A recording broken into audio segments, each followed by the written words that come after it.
आशा करता हूँ कि आप लोग ने आज सुबह 6 बजे वाला जो डेली करंट अफेयर ज़रूर देख लिया होगा। अब जैसे कि मैंने आप लोग को बताया है कि करंट अफेयर आप लोग देखते तो हो, बट उससे रिलेटेड आपको क्वेश्चंस आना भी चाहिए करना। ठीक, क्वेश्चन के आंसर करना आना चाहिए।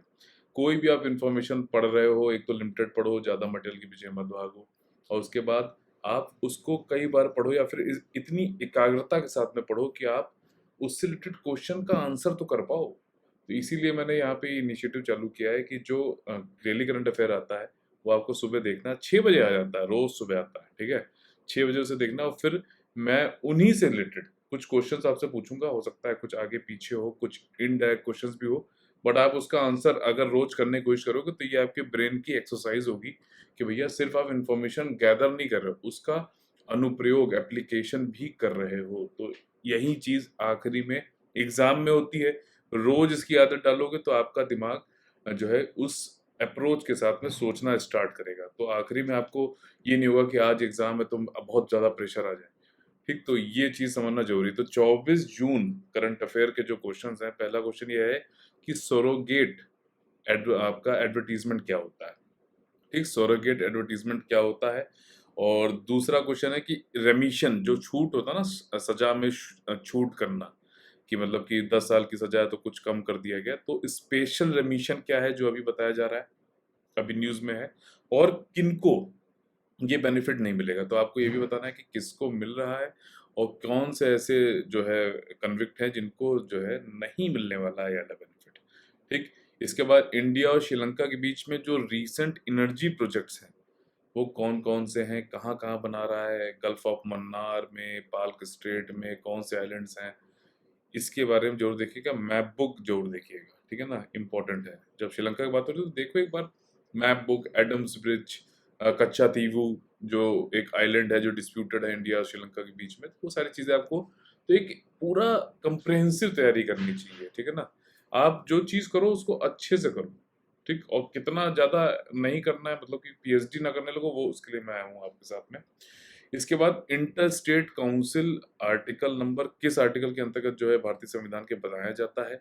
ये एक संवैधानिक निकाय है कि आपका जो है वैधानिक निकाय, ये बताना है, यानी कि कॉन्स्टिट्यूशनल बॉडी है कि स्टैट्यूटरी बॉडी है, ये कमेंट करके आपको, कमेंट क्या मतलब, हाँ कमेंट करके यहाँ पर भी बता सकते हो, यूट्यूब पे भी, और टेलीग्राम चैनल पे डिस्कशन ग्रुप में भी बता सकते हो जो मेन चैनल है हमारा। ठीक, तो नदन, और उसके बाद अगला क्वेश्चन है नदन आइलैंड प्रोटोकॉल और ब्रेक्सिट के बीच में क्या रिलेशनशिप है। बहुत ही खतरनाक भैया टॉपिक था। कई सारे एग्रीमेंट, पूरी हिस्ट्री पढ़ने के बाद मैंने वाला टॉपिक आपको पढ़ाया है। तो कई लोग कहते हैं ना कि सर एडिटोरियल कैसे पढ़े, तो ये एडिटोरियल ही तो है यार, ये एनालिसिस ही तो है। वो जो अलग से आप करते हो, जो पढ़ते हो, तो वो एडिटोरियल भी तो करा रहा हूँ मैं इसमें। डेली करंट अफेयर सिर्फ प्रीलिम्स के लिए नहीं है, सिर्फ मेंस के लिए नहीं, ये दोनों के लिए है। पूरी समग्र जो है इसमें जानकारी आपको दी जाती है करंट अफेयर से संबंधित। इसके बाद आईपीसी, इंडियन पिनल कोड के कुछ इंपॉर्टेंट सेक्शंस हैं जो लगातार रिपीटेडली पूछे जाते हैं, करंट अफेयर में रहते हैं, और हमारे कॉम्पिटिटिव एग्जामिनेशन, सिविल सर्विसेज के कॉम्पिटिटिव एग्जामिनेशन के लिए इंपॉर्टेंट है। जैसे कि 295A, ठीक, 153A, ये दोनों मैंने आज ही पढ़ाए हैं।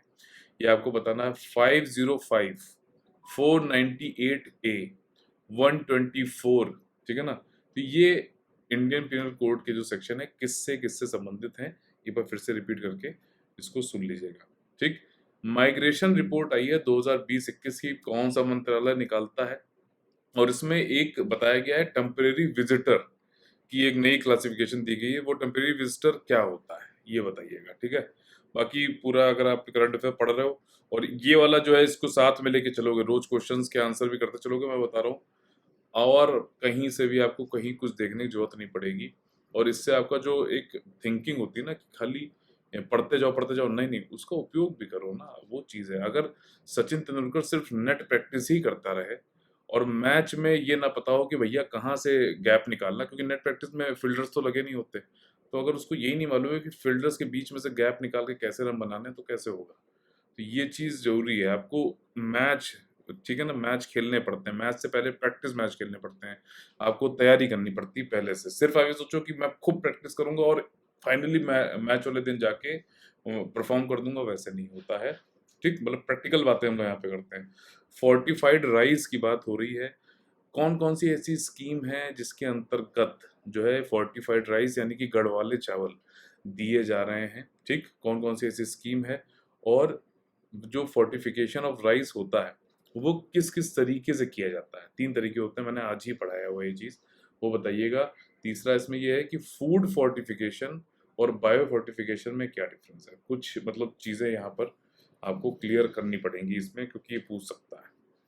ठीक, अगला एक छोटा सा कॉन्सेप्ट मैंने आज ये बताया, राइट टू रिपेयर यानी कि मरम्मत करने का अधिकार। तो ये आपका कंज्यूमर अफेयर से संबंधित है, कंज्यूमर जो उपभोक्ता होता से संबंधित है। यूएसए का एक आया है इस पे निर्णय, आज ही मैंने पढ़ाया है इसको। तो क्या होता है कि राइट टू रिपेयर क्या, कब मतलब हमें मिलना चाहिए, कोई चीज़ हम खरीदते हैं तो राइट टू रिपेयर हमारा होना चाहिए नहीं होना चाहिए, उसके बारे में बताया है। मे बी देखो इस तरीके के क्वेश्चन जो है यूपीएससी और यूपीपीसीएस बाकी स्टेट जो कॉपी करते हैं यूपीएससी को, वो ये पूछ सकते हैं कि किस तरीके बताइए कि ये रिसेंटली न्यूज में था, इसका मतलब क्या है। 4 स्टेटमेंट दे देगा। अगर आपने इसको पढ़ा हुआ है, एक बार दिमाग में समझा हुआ, तो आसानी से कर लोगे। ये चीजें हैं। ठीक, अगला टॉपिक है कि अब टॉपिक जो आज मैंने पढ़ाया वो तो ये है कि एविएशन यानी कि हवाई जहाज का जो टरबाइन फ्यूल होता है उसका पैसा बढ़ाना पड़ा है, क्योंकि पता है कि अभी फ्यूल के दाम बहुत ज्यादा है। लेकिन हमें इससे क्वेश्चन मुझे क्या लग रहा है कि पूछा सकता है कि जीएसटी यानी गुड्स एंड सर्विसेज टैक्स के अंतर्गत वो कौन कौन सी चीजें हैं जो अभी नहीं आती हैं। तो एविएशन का टरबाइन फ्यूल जो है ये, अब आप समझ ही गए होंगे कि ये तो नहीं आता है, तो ये वाला फैक्ट तो आप याद ही रखना। लेकिन वो और कौन कौन सी चीजें हैं जो जीएसटी के परव्यू के अंदर नहीं आते हैं, जीएसटी से अभी बाहर है। ठीक, तो ये 24 जून का जो है करंट अफेयर से संबंधित कुछ इंपॉर्टेंट क्वेश्चंस हैं। इनको आप यहाँ कमेंट भी कर सकते हो, हमारा टेलीग्राम चैनल ज्वाइन करके उसके डिस्कशन ग्रुप में जाके पेपर पे लिख के फोटो भेज सकते हो, वहां पे कमेंट भी कर सकते हो, जैसे भी चाहो करो, लेकिन अपनी ब्रेन की जो है एक्सरसाइज करो। ठीक, जो पढ़ा है उसको अप्लाई करना सीखो। क्वेश्चंस का आंसर करना ही नहीं आया तो फिर पढ़ने का फायदा क्या है, क्योंकि अंत में you have to answer the questions, चाहे वो प्रीलिम्स में हो चाहे वो मेंस में हो। जय हिंद।